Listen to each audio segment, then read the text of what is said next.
Hi, welcome to the Cuddle Soft Learning Library. Today we're going to talk about making rugs, not just rugs, but flower rugs.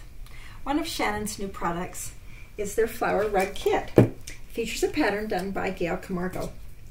This pattern features all of the fun Shannon fabrics and is based on different layers and things based on canvas. You can make a rug out of anything and any design. Every rug is, let me show you some of these fun designs that we've come up with. You can see the different layers. Started with a black foundation, then each of the different petals are layered. Here's one done for the children's room. Notice the fun fuzzy centers and the great dimensions. Because Cuddle is polyester, it can be washed over and over and over. I'm not sure I'd put it in a heavy traffic area, but what a fun rug to put in front of a child's bed or in front of the crib. Let me show you some of the basics of how these rugs are put together. The first steps to making a Cuddle rug are just like making a Cuddle blanket. First of all, you have your batting, and if you just kind of imagine, first of all, we've laid out the canvas and then the batting, and then now we're going to build a framework. So first of all, we've sewn on these first borders using the basic sew and flip type method. Now you can either sew and flip it, or you can just top stitch it down, either way, because the edges are going to be covered up. So whichever way you want to make those. But you can see that it's all set up with the center first. Our petals on the rug, which are the first layer, are all laid around that circle. In the pattern, she shows you the perfect layout, so there is a system to it. But you can see that everything is placed in the first circle. These are sewn down. Now, Gail likes to work with flower head pins, and you can see that she has chosen to just pin them really closely with the flower head. And this side of the fabric against the batting seems to work really well for her, sewing and doing her blind hem stitching line all the way around the edges. Once this layer is secure, then we can go back and add the other layers. Once I have all of my first layer of petals stitched down, and you can see that we've stitched them all the way through, which by the time we have stitched down our framework, we know that our batting is already secured tight to the backing. And even though you spray fuse your batting down to the canvas, you still want to be able to stitch through it in places, because it does, in walking on it, it is going to work up. Okay, so now after this first layer is all secured down, the second layer just fits right over top. Now you can see that it's easier to sew the first two layers, actually this is 3 layers, are already pre-sewn together. You can see where she's put each of the layers so that these are all secure. So you're not having to sew through every layer every time. Then these are all placed right over top. And then these are placed, pinned down and then sewn. Now it's a little tricky when you get to working with something quite this big. So we're going to secure it really tightly all the way around. Then as you go to sew this, we're going to need to fold it and roll it so you get it to your sewing machine. We're going to show you how to take this to the sewing machine and do a little stitching. But first I want to show you a real fun trick. Notice that all of the centers of these fun rugs have the longer nap fabrics. They're kind of tricky to get this all to where you can stitch them without getting it all caught up in your machine. So, with just a little addition of some painter's tape, which comes off easily, you can just tape that back right out of your way.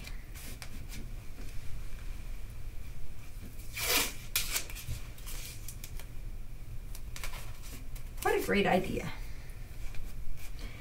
Now, I realize that the spray adhesives, I really promote the spray adhesives, but I understand that there are lots of people that don't like the side effects of the sprays. And if you wanted to take this rug class, do this as a class situation, then you can't spray all the time. So it is possible to pin these down very carefully every few inches and still have that work. So you choose whichever way works for you. The glue sticks, just those little Denison glue sticks, or the other Heat and Bond kind of glue sticks, the Thermoweb ones, work really well too, to just spot glue them in places so that they stay down while you're working. Now for me to take this to the sewing machine, that's a pretty big area. And I'm going to sew this petal down, and I want to start from this part and go all around. So I'm going to fold this, I'm going to roll it this way, and I'm going to roll it this way, and I'm going to fold it so that I'm pretty aware of where those pins are. Just fold it this way and fold it this way. All right, let's go to the sewing machine and we'll do a little stitching. Now, because we've already sewn down these first two layers, it's easy to place and keep in place everywhere we want these petals to be. So I have these secured down.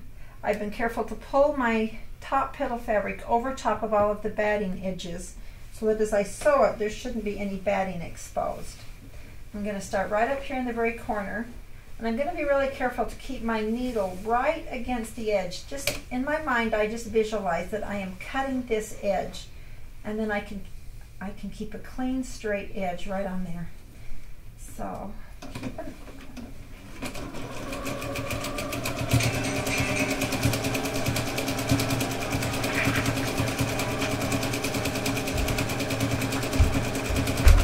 and you can see that I'm kind of feeding it through because it is pretty heavy. And I'm sewing through several layers, but it's stiff enough, but yet soft enough that it works really well to go through. But don't be afraid to encourage it through your sewing machine. I have lessened my pressure just a little bit too, so it's not quite so pushing it quite so hard.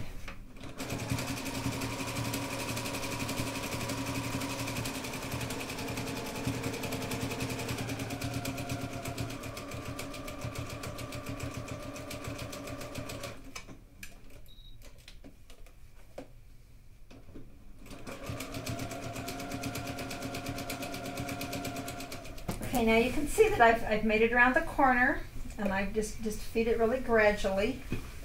And then I've got this rolled up here so that I can get it under here easily.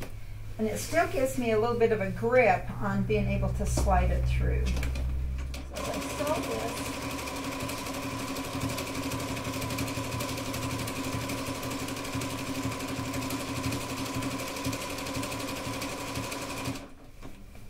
you can see how that just edges right in there.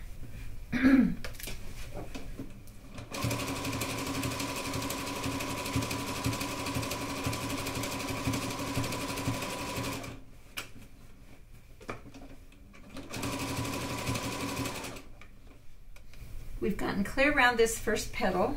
We've got all the rest of them in place. So to finish, I will go around and do each of the black petals, and then I'll come back and secure down the red ones just in between. Now, because we've already appliqued all of this top layer on, and so it's already in one piece, we're not going to have a lot of dimension. So we want to go back after we get all of this done, and I'm going to use my straight stitch, and I'm going to actually do a little machine quilting, so to speak, around this circle and around this circle, and even around some of these, so that it buries it down into that dimension just a little bit. You can see in the finished quilt how that these are popped back up. If we look at the back of the quilt, you can see where we've top stitched all of those edges.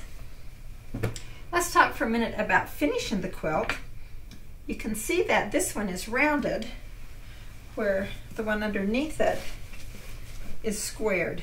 And we actually started with a square foundation as well. It's fun to cut it out like this, And to do this, all you need to do is just give yourself enough edge to bind with and mark your leaves around here. I like to use a 2-inch binding strip, sew it on the front and turn it to the back, and then just use a serpentine stitch down to secure it. That makes it so it stretches and it gives it a little more of a nice edge. Who would have thought we'd have been making cuddle rugs out of this wonderful fabric, and yet have fun to sit and hug your rug. I just want to review with you just a few other tips. First of all, the cutting tips. Let's go back and let me just show you one little thing about cutting. Our pattern comes very complete with some really great cutting instructions. The patterns are very detailed and exact and easily traced onto freezer paper. The freezer paper is stiff enough, especially if you put the waxy side down, to hold the shape when you go to cut it. You can either pin it, which works great, or it works good to just use some weights. I've chosen, this is the smallest part of the pattern, the one with just the flower topping, to show you how to cut it. Watch your fingers, but it's very easy, because this is not rocket science, to just cut, use the weights to hold it down, and just cut it as you go. If it's a little bit different, it's okay, because flower petals are natural, right? And as long as you have a rotary cutter and a pair of scissors, you can create anything. There you go. Isn't that clever? Kind of like making cookies. If you